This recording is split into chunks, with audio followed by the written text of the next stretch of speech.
Welcome to the Prepping Academy podcast. This is Patrick with Grid Down Comms Up, in for another episode.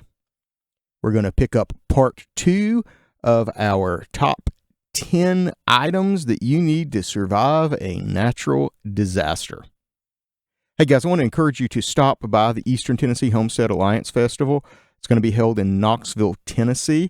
If you're in the Eastern Tennessee, Western North Carolina, general area around there and want to check out a really cool family event where there'll be tons of classes on everything from butchering livestock to preserving food and all kinds of other useful and wonderful self-reliant, independent skills taught by some very wonderful people. I encourage you to come on out. It is September 12th and September 13th, so coming up in just a few weeks.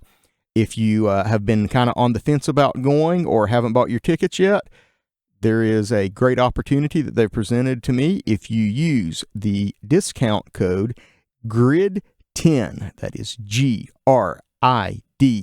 and then the number 10, all caps, you can get 10% off your general admission passes. If you haven't bought them yet, be sure and collect that 10% off and take advantage of that before September 1st. Coupon code's only good till the 1st of September. Want to encourage you guys also to check out my YouTube channel at Grid Down Comms Up. Posted a new video on building a little end-fed half-wave antenna a couple weeks ago. New content there as I can create it. Going to be posting some of this stuff over there from the podcast, as well as doing some of the class presentations I've done before, posting those over there. So lots of communications and prepping content coming in your direction on that front. Also want to encourage you to join us at www.preparedness.net and www.preparedness.com for the community and world of PrepperNet, where you can find other folks who are into the same kind of emergency preparedness, independent living, and sustainability that you are. Because life's kind of boring without friends. At least it is for me. I don't know about you guys. Come on out, check that out, meet some new people. We're going to pick up now with our next set of items for surviving a natural disaster. Our top 10 items, these are our last 5. And a lot of folks are going to be looking at me going, but this didn't make it into your top 5. Nope, it made it to number 6. And I was generous at putting it at number 6. But we're preppers. We got to talk about this. Defense. It's usually the beans, bullets, and Band-Aids type of prepping. Most of us are familiar with that.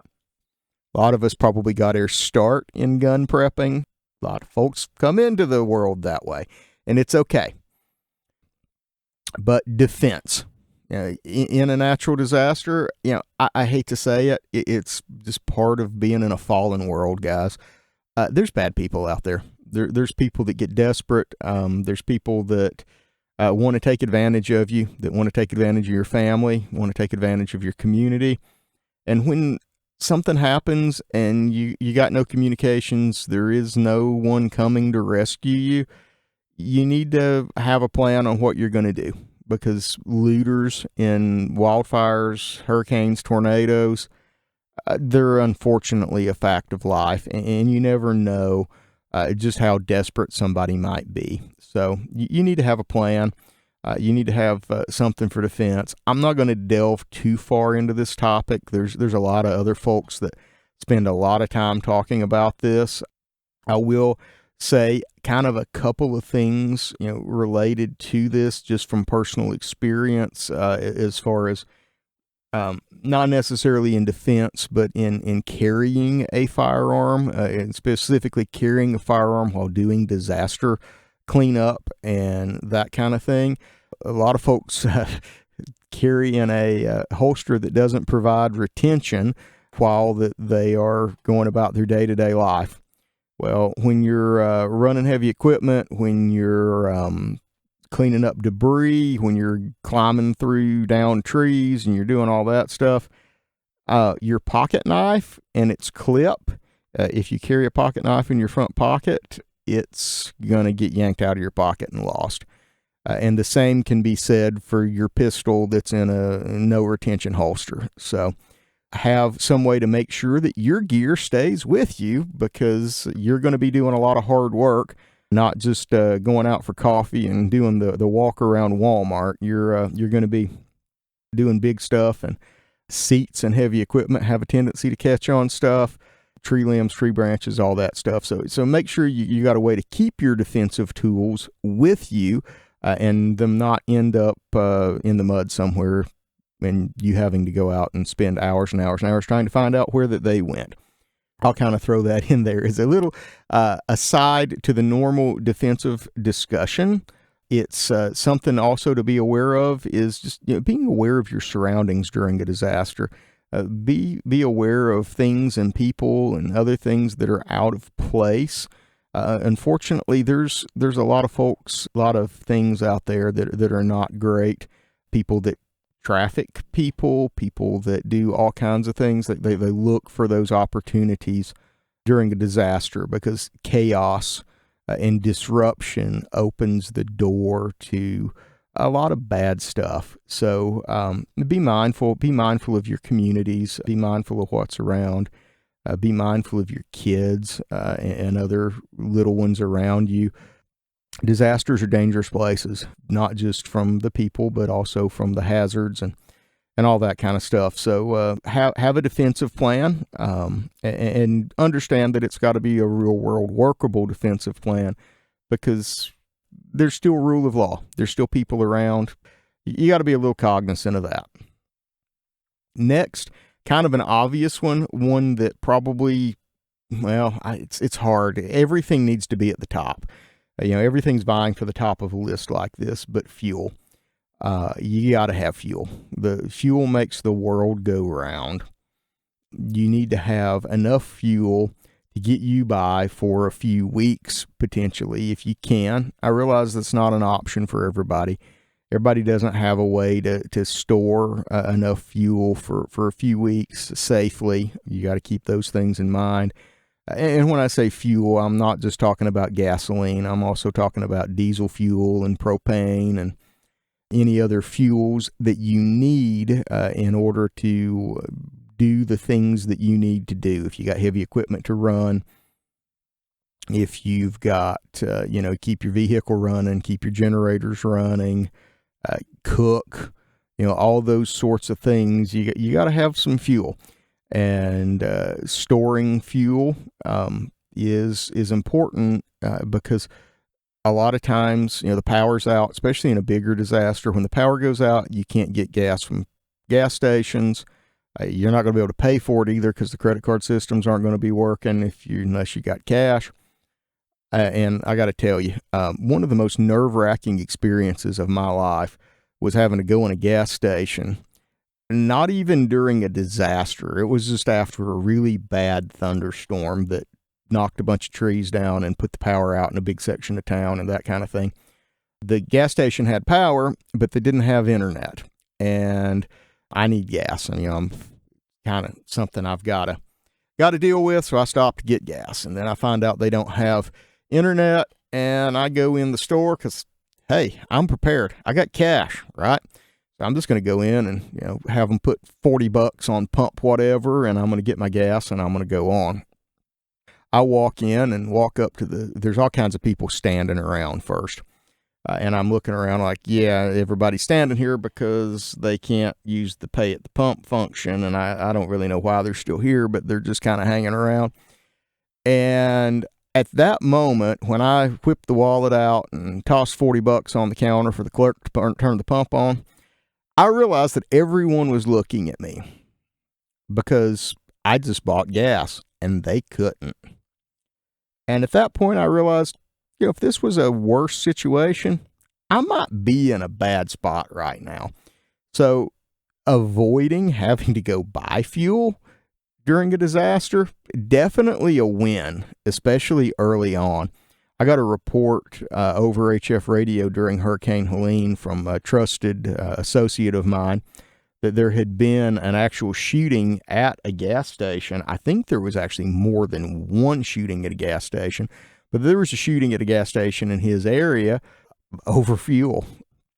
People get kind of wild over those sorts of things, and we see that in the movies and we see it in Hollywood, but we don't always realize, think about the fact that that's coming to a town near you when a disaster happens. So just like the watering holes of yore, the gas station is kind of the watering hole now. And a lot of us kind of have noticed that. You notice that over the years if you travel a lot.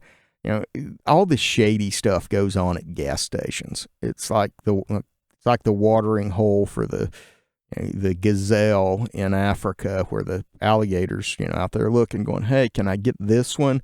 You kind of feel that way at some gas stations. There's some that aren't, but you get that distinct feeling at a lot of them. Have fuel stored. Dodge being in situations like that. Make sure you have enough fuel to keep your vehicle going and keep your generators going as needed, as well as your cooking food and your other stuff. Scale that to your needs. It's pretty easy to store gasoline. My tips for storing gasoline: 1, don't buy gasoline that has ethanol in it. Buy gasoline that does not have ethanol in it and use one of the fuel stabilizers, and it will easily last a few years. I rotate fuel every 12 to 24 months. Never have a problem. I'm even guilty of not draining the gas out of my lawnmower over the winter time, and I just leave, a non-ethanol gas in it, and I get it out in spring, and after 3 or 4 pulls on the cord or cranking for a couple minutes, depending on which machine it is, it fires right up and is totally happy. Non-ethanol is the key there. That's also the key to your stuff like your chainsaws and that kind of thing. I keep some unleaded 93 around for those, and the stuff to mix gas. So, keep that in mind. Keep fuel. Propane stores almost indefinitely, as long as you can keep it in the tank and it doesn't leak out or you have other issues. So properly stored propane, hangs out for a long time. Diesel fuel can also be stored for quite some time. It used to store a lot better, a lot longer. The new ultra low sulfur stuff is a little more prone to some issues, but if you're going to store a lot of it for a long time, algicide is your friend. Store some fuel and be ready to keep on with your needed mobility and operations. Next is electricity. We talked about communications earlier. Communications require some electrons. You got to have a way to charge your handheld radios. You need to have a way to charge or operate your bigger radio gear if you have that. You need to have a way to run your Starlink if you're doing that. Starlink's kind of a power hog, so keep in mind that if you're going to keep it running 24/7, that you're going to need quite a bit of power.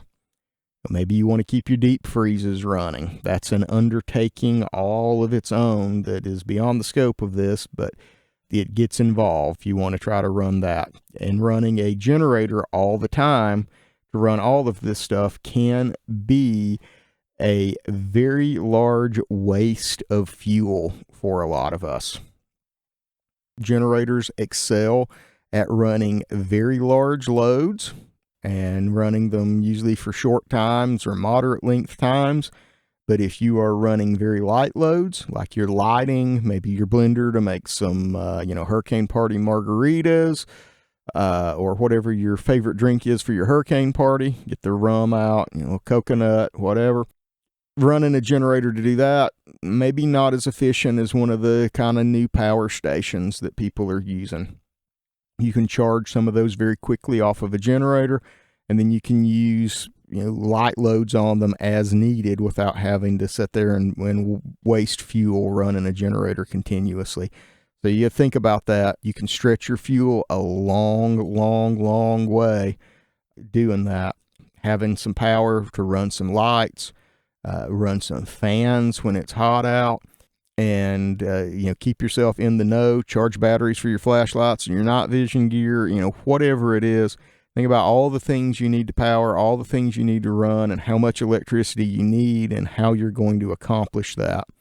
and have a backup, because I know people who are off grid, and during a natural disaster, hurricane, tornado, whatever, when the neighbor's chicken coop gets thrown through your solar array, you need to have a backup, because now you need a bunch of new solar panels in the middle of a disaster. And that's going to take a minute. Have a plan B. One is none, two is one kind of thing. And have a power plan for power. Electricity is a inescapable part of modern life, unfortunately. And it's a whole lot more efficient at lighting, than using oil and white gas. I love me some white gas lanterns. Don't get me wrong. There's something about the hiss and the color of the light and the smell and everything. It brings back fun memories of camping and being in the woods. And, I love it. But it burns a lot more fuel than, 3 AA's that you can recharge over and over and over pretty quickly off the sun. So yeah, you keep that in mind. Plus there's fire hazards and all the other stuff that goes on with using flames inside, but you guys are adults, you can figure out all that stuff. Electricity kind of dovetails into item number 9. Item number 9 is mental health care. And I feel like I need to stop and talk about this a little bit, because this is not something that we talk about during a natural disaster. And all the tough guys out there are going, yeah, whatever, suck it up, buttercup. There's a lot to be said during a natural disaster for mental health care. It is an extremely stressful situation. For a lot of people, it turns into a hopeless situation. And we don't want anybody to decide to take a permanent solution to a temporary problem. It does not matter how bad that the natural disaster is. If everything you own is gone and you have no insurance and you have no idea where you're going from now, maybe your job is gone too. Your house is gone, your job's gone, maybe you even lost family members during the disaster. It's a bad place to be. And we need to be cognizant of that. We need to be cognizant of the people around us, because it's very easy for people to find themselves in a very dark place immediately following a disaster. And like I said, we don't want anyone to decide that they want to take a permanent course of action to what would be a temporary problem. This too will pass. You can rebuild. There are people to help. There's a time to grieve and a time to mourn. And we can't, we just have to keep those things in mind. God put us here for a reason. The Father has an intention for us. We have to remain focused on, I survived this.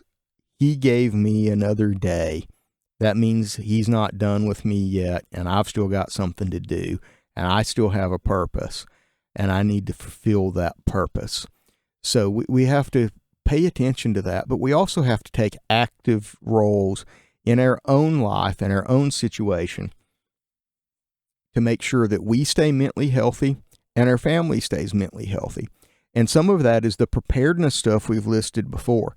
Having some lights on and a fan goes a long way to your mental health, rather than being completely miserable in what's left of your house in 90-degree temps while getting swarmed by mosquitoes.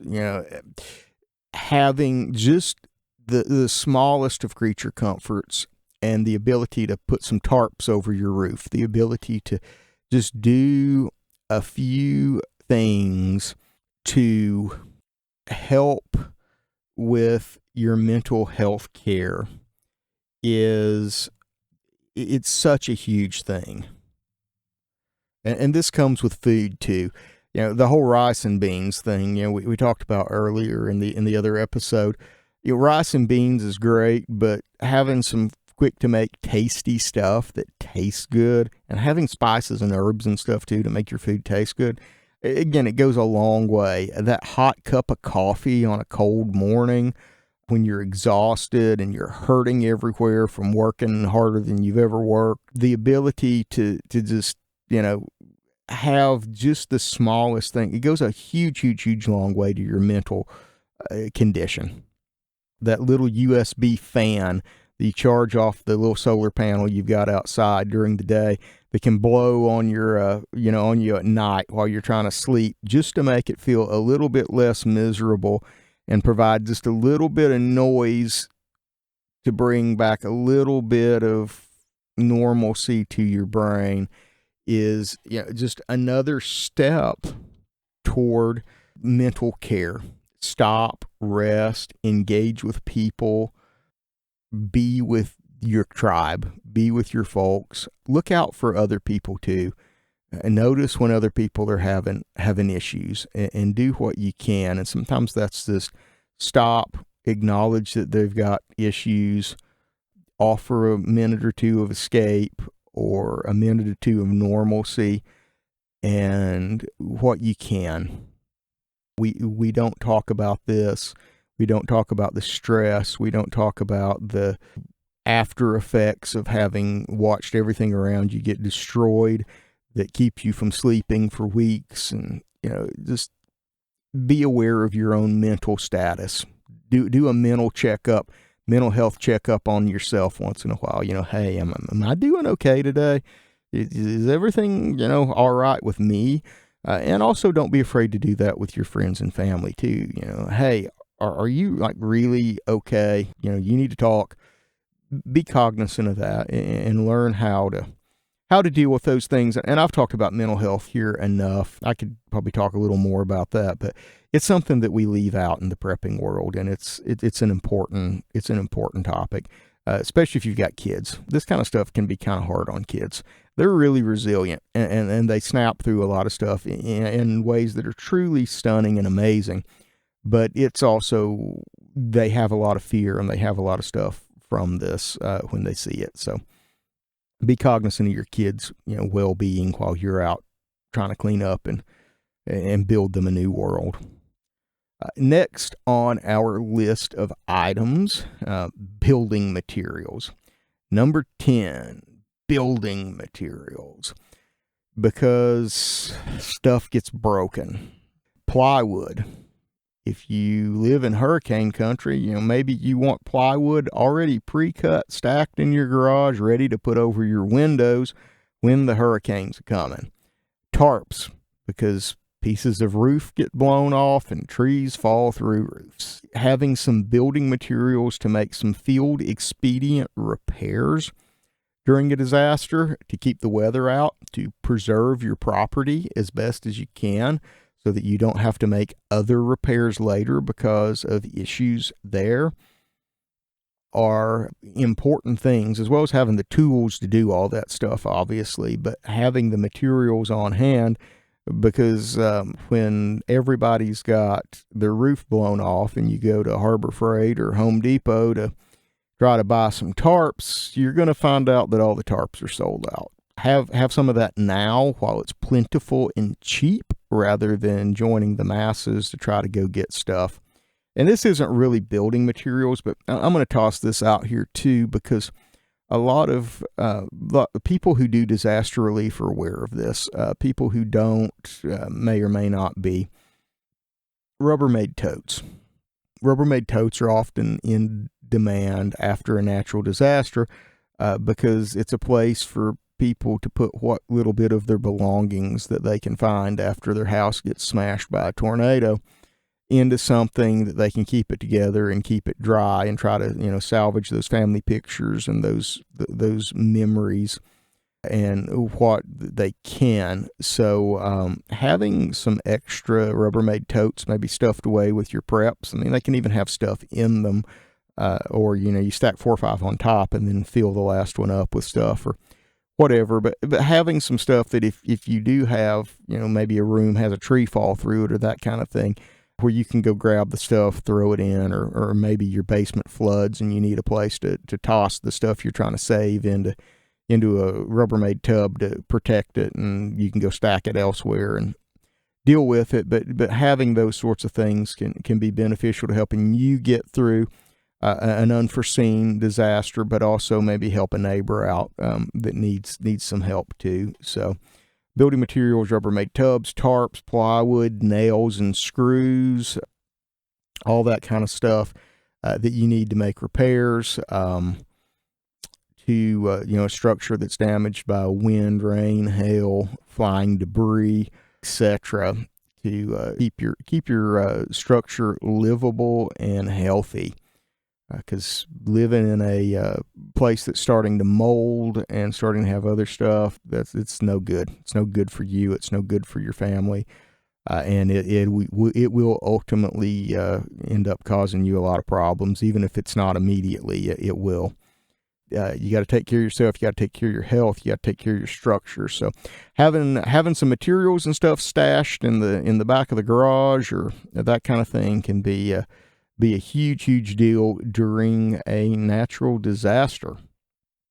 I will say, don't have that pallet of plywood or OSB covered by a tarp sitting out in the front yard when the tornado comes through, because you might find yourself standing watching the sheets of plywood start to lift up off and maybe go flying through the air.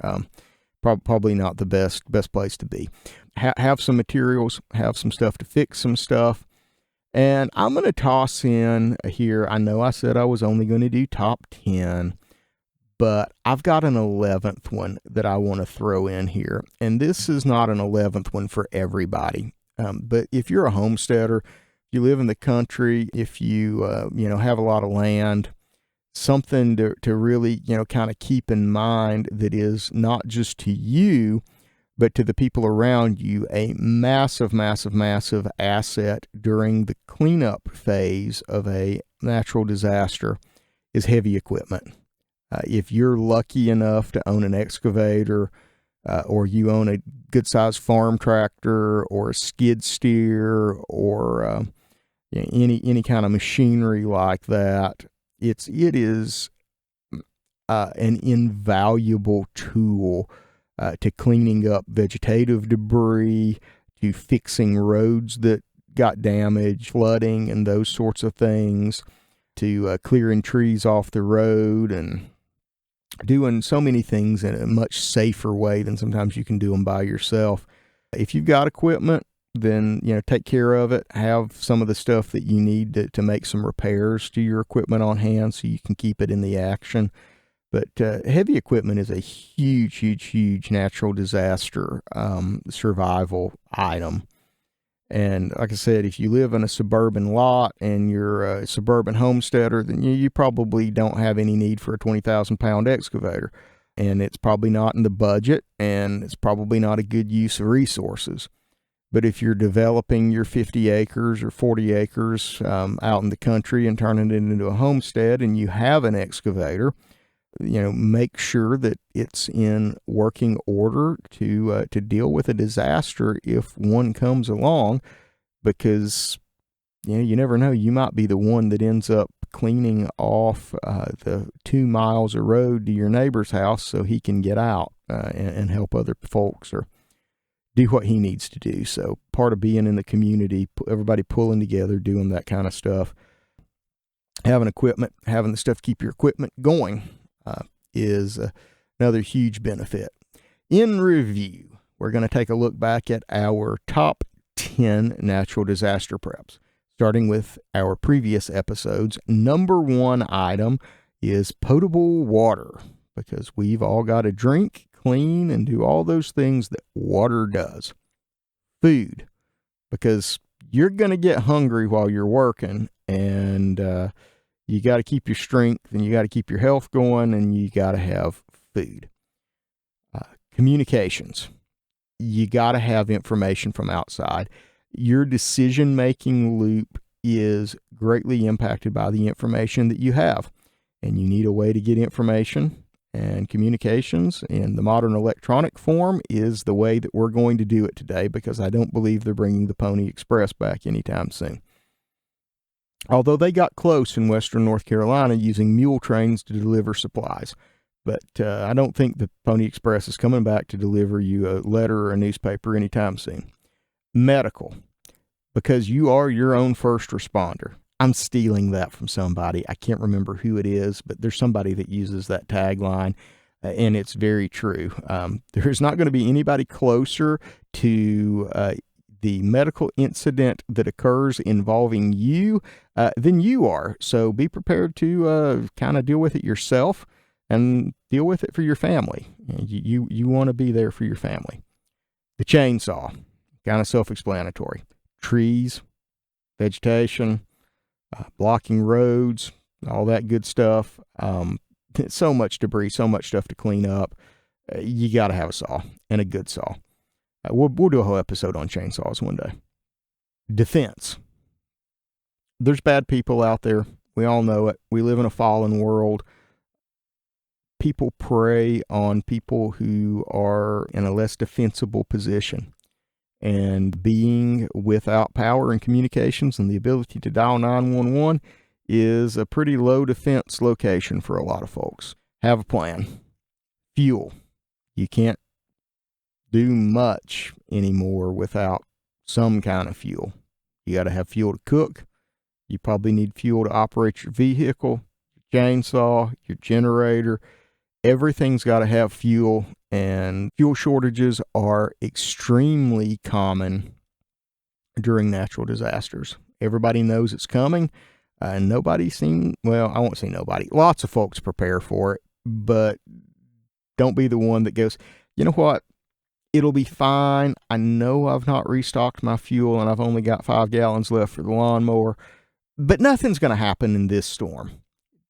It's not worth it. Go fill up the rest of the cans. I know it's a couple of $100 worth of fuel, but it's an investment, and you can use it later in the car. Electricity. Got to have power. Charge those flashlights. Charge those two-way radios. Run those HF radios. Run your deep freeze. Because I don't know about you, but I got like thousands of dollars of stuff in my deep freezes, and I don't want to lose that. That's a big investment. So having something that I can run my deep freezes off of and keep my stuff frozen, that's essential. So you got to have some electricity. Mental health care. We overlook this a lot. You got to have your mental health care.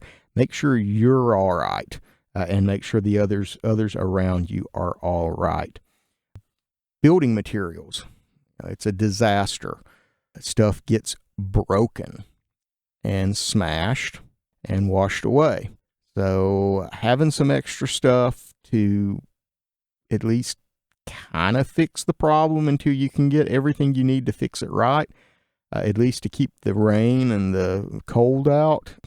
Have some extra stuff. Also doesn't hurt to have some spare stuff to fix plumbing leaks and those sorts of things when it gets cold outside. Because remember, not all disasters happen when it's summertime. Sometimes disasters happen when it's really cold and unexpected things happen. In fact, the disaster could just be a blizzard of the century and your water pipes freeze. And as we learned in Texas a few years ago, when everybody's water pipes freeze, Home Depot runs out of shark bite connectors real quick, and all the other connectors too. So some building materials. And then last, I kind of threw in number 11 is heavy equipment. If you're blessed and you've got heavy equipment at your fingertips and you have access to that kind of stuff, have it ready. Be prepared to use it to help out your community, because during a natural disaster, that subdivision that you're in, little town of a couple hundred people, outside of wherever, you guys are all you got for a while, and you're going to have to work together, and having everybody able to chip in and having some equipment to chip in as well, huge force multiplier for us during a natural disaster. So guys, be safe. We are headed into hurricane season. First one is off the coast right now as I am recording this. So be prepared. I think Ryan Hall says, be prepared, don't be scared, or something like that. He's exactly right. We're not preppers because we're afraid. We're preppers because we understand reality and we want to improve our position for ourselves and those that we love. So stay out there, prep on, train on, get that training, get that know-how, and be ready when the unexpected happens. Keep that normalcy around. Again, if you are new to the Prepping Academy podcast, if you are new to PrepperNet, please check us out at www.preppernet.com and www.preppernet.net, where you can learn more about PrepperNet and you can join our online community where there are folks that know a lot about a lot of different prepping topics and hang out and converse and events and all kinds of stuff that go on there that you can potentially participate in. Encourage you to check us out. If you are into radio, you are into emergency communications, you see the need to be able to communicate during an emergency, and you see the need to be able to communicate over a distance, and make those friends now while the grid is up, and you can develop friends and folks that you can depend on for accurate, correct information.